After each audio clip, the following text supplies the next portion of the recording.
Oo, sabi ka lang. Dalhin na. Ito, sinasahin ko. Kadagdag sa lalaki nito ako nakapagod. Sa lalaki nito ako, hindi ako sa kapatid.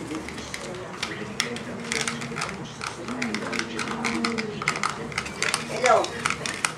Hello. Ah.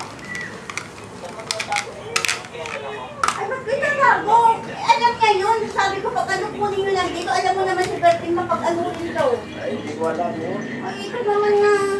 Sabi ko, sinabi ko na dito yung ano mo, dahil hindi naman ako pwede kakaindihan ka dahil matigas ang lakulipin. Hindi ko alam yun.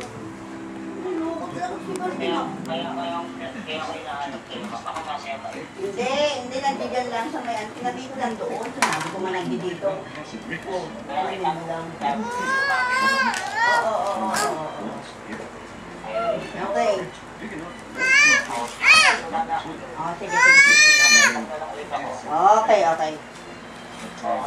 sige. Okay. Okay. Bye-bye.